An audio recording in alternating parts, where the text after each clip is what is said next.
গত 16 বছরে বাংলাদেশে আমরা যারা ইসলাম চর্চা করতাম, যারা ইসলামের প্রতি যাদের ভালোবাসা কাজ করত, আমরা যারা বিশ্ববিদ্যালয় ক্যাম্পাসগুলোতে পড়াশোনা করেছি, আমাদের ওপর সব ধরনের জুলুম নির্যাতন নিষ্পেষণ করা বৈধ ছিল। বিশ্ববিদ্যালয়ে একজন শিক্ষক, একজন ছাত্র যখন নামাজ পড়তো, কোরআন পড়তো, ভালো কাজের দিকে মানুষদেরকে আহ্বান করত, তখন তাকে জঙ্গি বলে নির্যাতন করার বৈধতা দেওয়া হয়েছিল। কিন্তু এই জুলাই বিপ্লবের মাধ্যমে আজকে খুনে হাসিনার যে বয়ান, শাহবাগের যে বয়ান, দিল্লির যে বয়ান, সেই বয়ান ভেঙে চুরমার হয়ে গেছে। আজকে বাংলাদেশে সকল মানুষ মত প্রকাশ করার স্বাধীনতা পেয়েছে, সকল মানুষ তার ধর্মচর্চা করতে পারছে। এই জুলাই বিপ্লবের শুরু থেকে নীতি নির্ধারণ এবং মাঠ পর্যায়ে সমন্বয় করার সাথে আমরা কাজ করার সুযোগ পেয়েছি। জুলাই বিপ্লবের সবচেয়ে ক্রুশিয়াল সময় যখন ছিল, সেই সময়ে এদেশের তাওহীদি জনতা তারা রাজপথে নেমে শাহাদাতের তামান্না নিয়ে, নারে তাকবীর আল্লাহু আকবার স্লোগান দিয়ে তারা রাজপথে নেমে আমাদের এই আজাদির দিকে আমাদেরকে নিয়ে গিয়েছিল।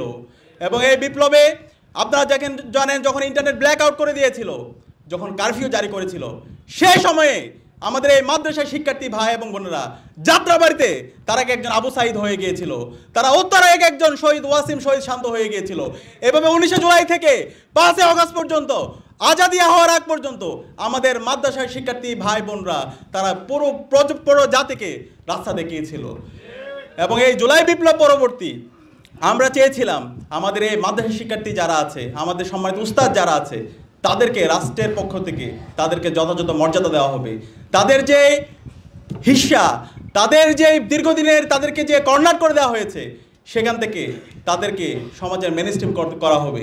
কিন্তু আজকে 1 বছর পরও আমরা দেখতে পাচ্ছি, আজকে যারা বাংলাদেশে শাহবাগ কায়েম করার মাধ্যমে বাংলাদেশে দীর্ঘমেয়াদী সংকট তৈরি করেছিল, খুনি হাসিনাকে যারা টিকিয়ে রেখেছিল, সেই শাহবাগী শক্তি, সেই দিল্লির যারা এজেন্ডা এই দেশে কায়েম করতে চায়, যারা আমার হাজার হাজার মাদ্রাসা শিক্ষার্থীদেরকে হত্যার বৈধতা দিয়েছিল, সাপ্লাই যারা গণহত্যাকে বৈধতা দিয়েছিল এবং এর পরবর্তী উল্লাস করেছিল, সেই শাহবাগী শক্তি আজকে আবার মাদ্রাসা শিক্ষার্থী ভাই বোনদেরকে এবং আমার আলেম ওলামাদেরকে নিয়ে আজকে তারা হাসি ঠাট্টা করছে।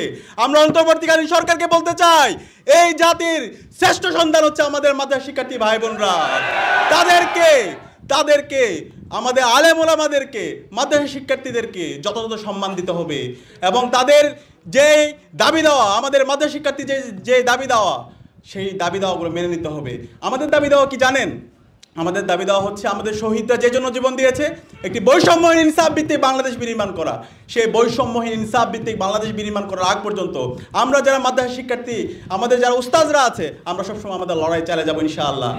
দ্বিতীয়ত, আমরা এখন পর্যন্ত দেখতে পাচ্ছি আমাদের এই পরিচয়ের রাজনীতি এখন পর্যন্ত মাদ্রাসায় কোনো একজন শিক্ষার্থী, ছাত্র, তারা এই পরিচয়ের কারণে সমাজে তাদেরকে বিভিন্নভাবে আদারিং করা হচ্ছে, তাদেরকে কর্নার করা হচ্ছে, তাদেরকে বিভিন্ন জায়গায় চাকরি থেকে শুরু করে বিভিন্ন জায়গায় তাদেরকে বঞ্চিত করার জন্য যে শাহবাগী বয়ান, সেটা এখন পর্যন্ত আমরা দেখতে পাচ্ছি।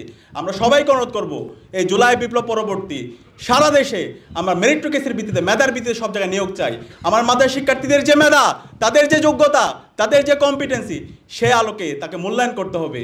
কিন্তু এক্ষেত্রে যদি আপনারা পরিচয়ের কারণে আমাদের মাদ্রাসা শিক্ষার্থীদেরকে বঞ্চিত করেন, তাহলে বাংলাদেশে খুনে হাসিনার যে পরিণতি হয়েছিল, নিষিদ্ধ ঘোষিত ছাত্রলীগ এবং আওয়ামী লীগের যে পরিণতি হয়েছিল, তার চাইতে খারাপ পরিণতি আপনাদের হবে। আমরা অনুরোধ করব, জুলাই বিপ্লব পরবর্তী আমরা সবাই ঐক্যবদ্ধভাবে বাংলাদেশ বিনির্মাণ করতে চাই এবং বিগত সময়ে আমাদের মাদ্রাসার যারা উস্তাদ আছে, তাদের যেভাবে মূল্যায়ন করা দরকার ছিল, সেই মূল্যায়ন আমরা দেখতে পাইনি। আমাদের অবকাঠামোগত সমস্যা আছে। আমাদের যে শিক্ষা ব্যবস্থা, সেই শিক্ষা ব্যবস্থা এখন পর্যন্ত, সেই কলোনিয়াল যে শিক্ষা ব্যবস্থা, যে শিক্ষা ব্যবস্থা ব্রিটিশরা তৈরি করে দিয়ে গেছে, সেই শিক্ষা ব্যবস্থা এখন পর্যন্ত থেকে গেছে। যে সেকুলার শিক্ষা ব্যবস্থা, এই শিক্ষা ব্যবস্থার মাধ্যমে এখানকার একটি সুস্থ জাতি তৈরি হতে পারে না। আমাদের এই সুস্থ জাতি তৈরি করার জন্য, নৈতিকতা সম্পন্ন সমাজ তৈরি করার জন্য আমাদের শিক্ষা ব্যবস্থার আমূল পরিবর্তন করতে হবে। সেখানে আমি আপনাদেরকে অনুরোধ করব, আমরা যারা দায়িত্বশীল পর্যায়ে আছি, আমাদেরকে আরেকটি বিপ্লব করতে হবে। সেটা হচ্ছে আমাদের এই শিক্ষা ব্যবস্থার আমূল পরিবর্তনের জন্য বিপ্লব, শিক্ষা সংস্কারের জন্য বিপ্লব। সেই জন্য আমাদের শিক্ষা ব্যবস্থার পূর্ণাঙ্গ রূপরেখা এবং বর্তমান সময়ের যেই দাবি আছে, সে আলোকে একটি কাঙ্ক্ষিত নৈতিকতা সম্পন্ন শিক্ষা ব্যবস্থার রূপরেখা জাতির সামনে হাজির করার জন্য আমাদেরকে ঐক্যবদ্ধভাবে আমাদের লড়াই চালিয়ে যেতে হবে। সেই